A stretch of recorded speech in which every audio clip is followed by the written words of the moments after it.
കാലവർഷക്കെടുതിയിൽ കനത്ത പ്രതിസന്ധിയിലാണ് തീരമേഖല. മത്സ്യബന്ധന നിരോധനവും കടൽക്ഷോഭവും മത്സ്യത്തൊഴിലാളികളെ തളർത്തിക്കളഞ്ഞു. പുതിയ അധ്യയന വർഷം തുടങ്ങുമ്പോൾ അത്ര എളുപ്പമല്ല കടലിന്റെ മക്കൾക്ക് സ്കൂളിലേക്കുള്ള ദൂരം.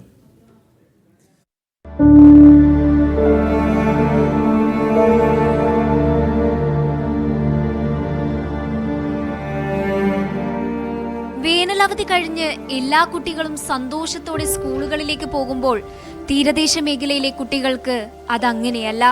മഴക്കെടുതി വിതച്ച ദുരിതത്തിൽ നിന്ന് കരകയറാനാവാതെ നിൽക്കുന്ന മത്സ്യത്തൊഴിലാളികൾക്ക് മുന്നിലാണ് പുതിയ അധ്യയന വർഷം തുടങ്ങുന്നത്. ഒരു വീട്ടിൽ 3-4 കുട്ടികളുണ്ടെങ്കിൽ 4 പേർക്ക് യൂണിഫോം എടുക്കണമെങ്കിൽ 10,000-5,000 രൂപയൊക്കെ അവർക്ക് ആവശ്യമാണ്. ഈ 4,000-5,000 രൂപ അവരുടെ കയ്യിലുണ്ടെങ്കിലേ ഈ പിള്ളേരിനെ സ്കൂളിൽ അയക്കാൻ പറ്റത്തുള്ളൂ. സർക്കാർ നൽകുന്ന 6 കിലോ അരിയും 1000 രൂപയും കൊണ്ട് എന്ത് ചെയ്യാനാകുമെന്നാണ് മത്സ്യത്തൊഴിലാളികളുടെ ചോദ്യം. 1000 രൂപ വെച്ച് 4-5 പിള്ളേരുണ്ട്. പിള്ളേരുടെ സ്കൂളിൽ വിടണം. ഇപ്പം സ്കൂൾ തുറക്കുമ്പോൾ മോക്കറിയാം എത്ര രൂപ ചിലവുണ്ട്.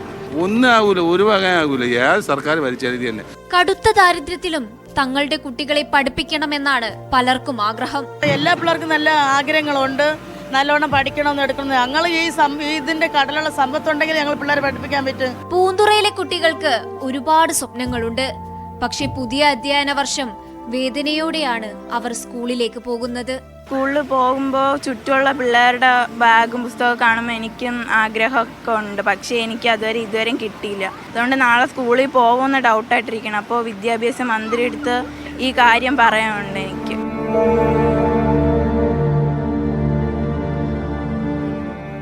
ഈ ദുരിതക്കയത്തിൽ നിന്നും തങ്ങളുടെ കുട്ടികളെ കരകയറ്റാൻ വേണ്ടിയാണ് ഓരോ മത്സ്യത്തൊഴിലാളിയും മരണം മുന്നിൽ കണ്ട് കടലിലേക്ക് പോകുന്നത്.